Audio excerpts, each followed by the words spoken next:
अस्सलाम वालेकुम दोस्तों। जैसा कि पिछले लेक्चर में हमने डेटा टाइप्स के बारे में पढ़ा और ये पढ़ा कि उनको कन्वर्ट कैसे करते हैं, तो इस लेक्चर में हम पढ़ेंगे कि ऑपरेटर्स कौन से होते हैं।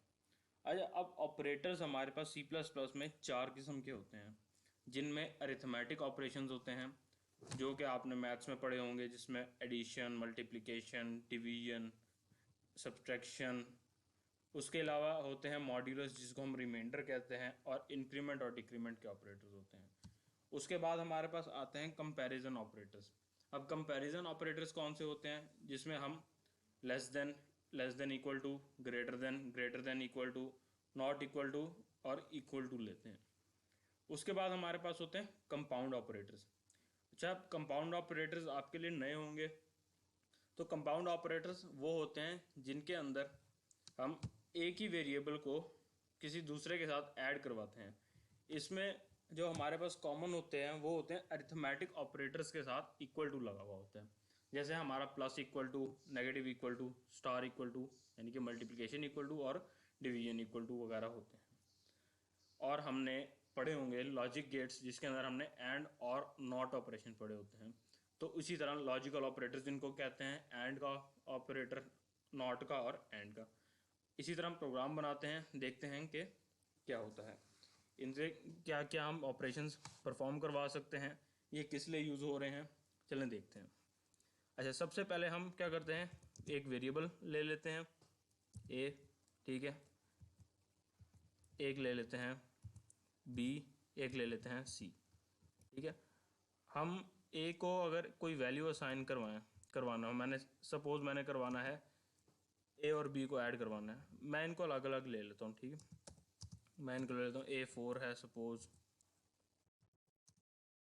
B5 है, ठीक है, और C एक और वेरिएबल है, ठीक है। तो अब मैं क्या करवाता हूँ, मैं इन पे मुख्तलिफ ऑपरेशंस लगाता हूँ। अब मैंने क्या करवाना है, मैं कहता हूँ कि मैंने सब को पहले अरिथमेटिक पे चेक करना है।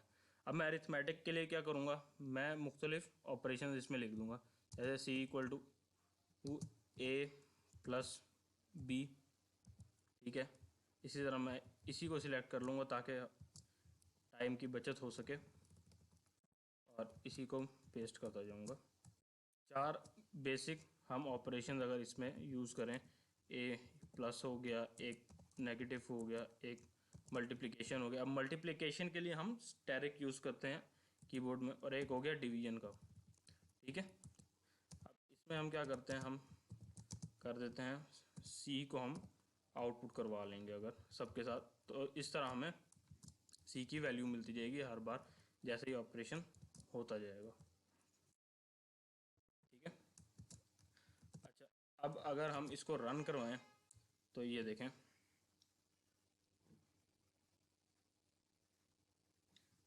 हमारे पास मुख्तलिफ वैल्यूज़ आ गई। अब ये इस तरह एक 9 - 1200 आ रहा है, ये हमारे पास एक प्रॉपर नहीं है। तो हम क्या करेंगे इसको, हम कहते हैं कि सपोज़ कर लें, इधर हम एक कमांड आती है एंड एल, यानी कि एंड लाइन की, ठीक है।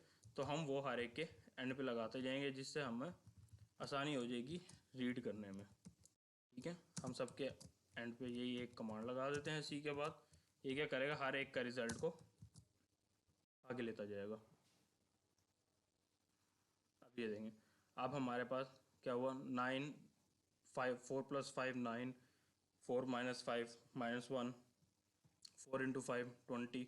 और क्योंकि ये डिविजिबल नहीं था, तो यानी कि उसने 0 पॉइंट समथिंग में आंसर आना था, तो उसने इसको 0 ले लिया, क्योंकि हमारे पास ये इंटीजर वैल्यू थी।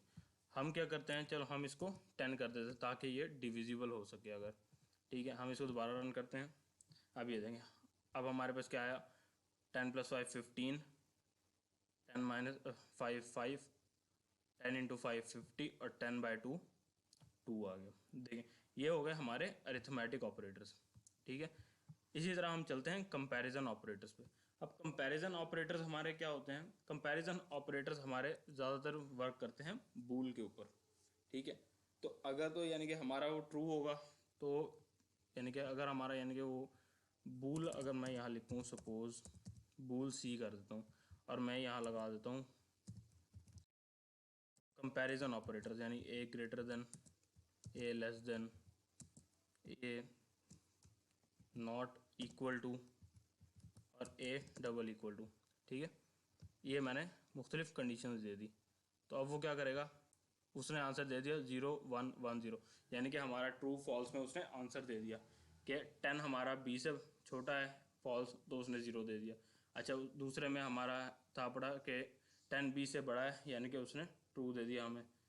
अगला था 10 b के बराबर नहीं है, तो उसने फिर 1 दे दिया, क्योंकि सही बात है 10 और 5 बराबर नहीं है। और आखिर में था पड़ा कि a इक्वल b, यानी कि a क्या b के बराबर है, तो उसने 10 5 के बराबर नहीं है, तो उसने फिर फॉल्स दे दिया।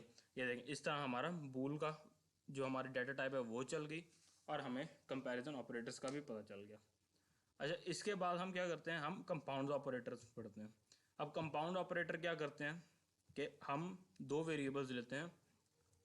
सपोज मैं कहता हूँ मैंने ए लेना है, ठीक है। अब कंपाउंड ऑपरेटर हमारा किस तरह काम करता है, मैं कहता हूँ ए प्लस इक्वल बी कर देता हूँ, ठीक है। इसी तरह इसको भी मैं चेंज कर देता हूँ, ए माइनस इक्वल बी, ठीक है। इसी तरह इसको भी ए स्टार इक्वल बी, और इसको कर देते हैं ए डिवाइड इक्वल बी, ठीक है। यहाँ पर भी हम इसको चेंज कर देते हैं, इसको भी सारा हम ए कर देते हैं ताकि हमारे ए की वैल्यू प्रिंट हो। अब मैं इसकी आपको लॉजिक बताता चलूँ। अब आपने इसको पहले ये देखना है कि ये आपके पास रन किस तरह हो रहा है। अच्छा, अब ये देखें वो क्या कर रहा है, ए प्लस इक्वल बी, यानी कि हमारे पास जो होगा ए की जो वैल्यू है वो ए में कैसे स्टोर करा रहा है। ये देखें, अब ये जो काम कर रहा है वो इस तरह कर रहा है, A equal A plus B, ठीक है। ये काम कर रहा है A equal A minus B, ठीक है। आगे वाले भी इसी तरह होंगे, A equal A star B, और ये काम कर रहा है as A equal A by B, ठीक है। अब ये इस तरह काम कर रहे हैं, जैसे ये है पड़ा तो इसके बराबर है, ये इसके बराबर है। हम इसी लॉजिक पे अगर चेक करें इसको, देखते हैं क्या हमें रिजल्ट मिलने से, ठीक है। मैं इसको इरेज कर देता हूँ ताकि कोई एरर ना दे, ठीक। अब ये देखें, अब क्या हुआ, 10 + 5 15 वो ए में स्टोर हो गया। अच्छा, अब क्या था पड़ा, हमारे पास जो वैल्यू थी पड़ी, वो ए की वैल्यू हमारे पास जो स्टोर हुई थी वो 15 थी। अच्छा, 15 माइनस 5 जो उसने किया तो वो 10 हुआ, ठीक है। अब अगले पे मैं आपको यहाँ दिखा देता हूँ, जैसे कि अब ये हमारे पास क्या था, 10 + 5 ये मेरा 15 हो गया, ठीक है। अब अगले में मेरे पास क्या थी पड़ी, ए की वैल्यू 15 हो गई थी, तो ये 15 माइनस 5 जो था वो इक्वल हो गया 10 के, ठीक है। उसके बाद मेरे पास अब ए की वैल्यू 10 हो गई वापस, तो उसने क्या किया, 10 मल्टीप्लाई बाय 5 कर दिया, तो ये हो गया 50। उसके बाद मेरे पास ए की अब वैल्यू 50 थी, तो उसने क्या किया, 50/5 कर दिया,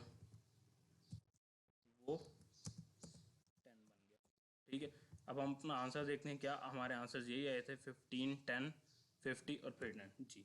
तो ये देखा आपने किस तरह चलते हैं। अब मैंने आपके सामने कुछ यानी कि वर्ड्स लिखे तो उनके कलर तब्दील थे, तो आप, ये होते हैं कमेंट्स। ये कमेंट्स किस लिए यूज़ होते हैं, कमेंट्स आपकी इंफॉर्मेशन ऐसी लिखने के लिए यूज़ होते हैं जो कि कंपाइलर रीड नहीं करता।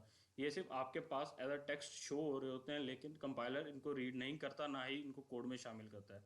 ये सिर्फ आपकी बेसिक इन्फॉर्मेशन लिखने के लिए, किसी को समझाने के लिए यूज़ होते हैं। अब कमेंट्स होते हैं दो तरह के, ठीक है।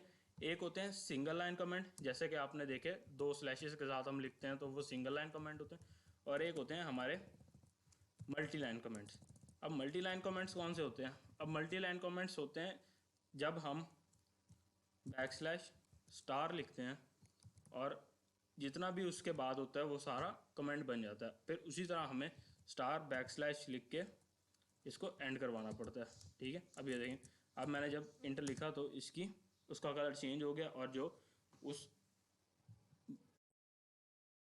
कमेंट्स वाले के अंदर था उसका कलर ब्लू है, और जो हमारे बाकी चीज़ें हैं उनका कलर यानी कि अपना अपना है। यानी कि अब वेरिएबल इंट मैंने लिखा है, डाटा टाइप है, यानी कि कोई स्पेसिफिक कीवर्ड है तो वो बोल्ड है, वेरिएबल है तो वो सिंपल में लिखा हुआ है, और कोई हमारे पास लिटरल है यानी कि उसकी वैल्यू है वो हमारे पास पर्पल में है। ठीक है, इस तरह हमारे कमेंट्स चलते हैं। आप अपने प्रोग्राम्स में कमेंट्स दे के उसको खूबसूरत बना सकते हैं, उसमें बेसिक इन्फॉर्मेशन डाल सकते हैं ताकि पढ़ने वाले को समझ आ सके। ठीक है, इसी तरह हम अगर देखें हमारे पास जो लॉजिकल ऑपरेटर्स होते हैं, लॉजिकल ऑपरेटर्स हमारे पास किस तरह चलते हैं। सपोज हम वापस कंपैरिजन वाले पे जब जाते हैं, ये हम आ गए वापस कंपैरिजन वाले पे। ठीक है, अब मैं क्या करता हूँ, मैं कर देता हूँ इसको ये। अच्छा, अब हमारे जो कंपैरिजन वाले हैं, कंपैरिजन वाले चलते किस बुनियाद पे हैं। अब हमारे जो कंपैरिजन वाला चलेगा वो चलेगा बूल पे। ठीक है, अगर मैं इसको कह देता हूँ कि ये हो गया, और ये हो गया एंड ऑपरेटर। अब हम इनको जब चेक करते हैं तो ये हमें एरर्स तो नहीं दे रही है। देखें अब हमें इसने किस तरह का दिया है, इसने दोनों हमें 1 1 दिए हैं। अब 1 1 की लॉजिक क्या है बड़ी, क्योंकि जब हमने इंट दिया तो ये क्या करेगा, इंट को बाइनरी में कन्वर्ट कर देगा। अब उसकी जो बाइनरी होगी उसके लिहाज से इसने जब चेक किया तो उसने सी की वैल्यूज 1 1 दी, यानी कि उसको भी ट्रू कर दिया, उसको भी ट्रू कर दिया, क्योंकि हमारी लास्ट में जो इनकी वैल्यूज आई होंगी वो हमारी 1 1 होंगी। देखें जब हम टेबल लिखते हैं यानी कि बाइनरी में कन्वर्जन कर रहे होते हैं डेसिमल की, तो उसमें हमारे पास एक 1 आता है लास्ट में। तो उसने जब उस 1 को लिया तो देखें 5 में भी जब आप कन्वर्जन करेंगे तो लास्ट में 1 आएगा, 10 की भी करेंगे तो लास्ट में 1 आएगा। तो उस तरह उसने इसको लिया, कन्वर्ट किया, क्योंकि 1 आ गया तो 1 और 1 जो होता है वो भी 1 होता है, और 1 एंड 1 होता है वो भी 1 होता है। इसी तरह आज हमने देखें पढ़ा, हमने अरिथमेटिक ऑपरेटर्स पढ़े, कंपैरिजन ऑपरेटर्स पढ़े, कंपाउंड ऑपरेटर्स पढ़े और लॉजिकल ऑपरेटर्स पढ़े। इसके साथ हमने देखा कि हमने किसी भी प्रोग्राम के अंदर कमेंट कैसे देते हैं। ठीक है, hope you like this video. अगर आपको वीडियो अच्छी लगी है तो इसको शेयर करें, लाइक करें, सब्सक्राइब करें। मिलते हैं अगले लेक्चर में, तब तक के लिए अल्लाह हाफ़िज़।